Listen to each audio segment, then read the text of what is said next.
उनकी खूबी यही थी कि उन्होंने अध्यात्म और बौद्धिक चेतना को भी उसमें समावेशित किया। उसके लिए अलग से कोई आध्यात्मिक चीज करने की जरूरत नहीं है। उन्होंने ये कहा कि जो कीजिए उसको, जो प्रीचिंग से पहले प्रैक्टिस कीजिए, जो दूसरों को सिखा रहे हैं वो करके देखिए। और हमारे जहाँ तक सवाल है तो आप हमारे कहने पर बिल्कुल भरोसा मत कीजिए। हम लोग के धर्मशास्त्र में बताया गया है कि कथनी के बजाय करनी को देखिए।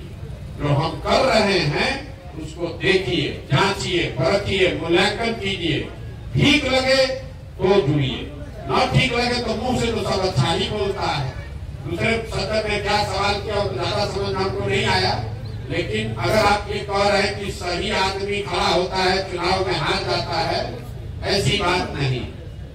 या जनता की विद्वता पर उंगली मत उठाइए, क्योंकि अगर आप जनता की विद्वता पर उंगली उठाएंगे तो आप अपने पर भी उंगली उठा रहे हैं, लोकतंत्र पर भी उंगली उठा रहे हैं। सही या गलत हम जितना भी प्रयास करें, अगर जनता इसको सही नहीं मानती है तो हमको ये स्वीकार करना पड़ेगा कि हमारे प्रयास में कुछ कमी रह गई, इसको और बेहतर प्रयास करने की जरूरत है। खाली ये कह देने से कि जनता तो सब जात में बटा हुआ है, जनता तो गुर्बत है, फिर वही गांधी की बात कहेंगे। उस जमाने में जब गांधी खड़े हुए होंगे तब तो देश की आजादी का सवाल था। उस समय भी समाज में 10-20% आदमी जमींदार था, अंग्रेजों के लिए काम करता था।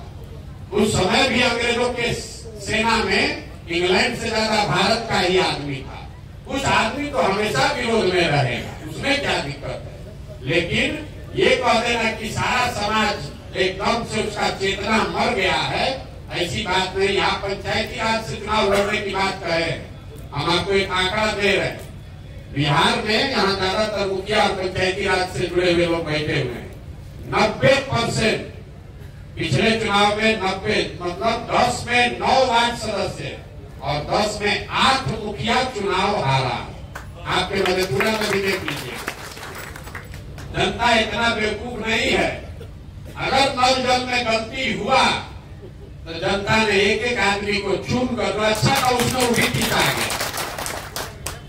विधायकी में और एमपी में होता यह है कि उसके पास विकल्प नहीं है।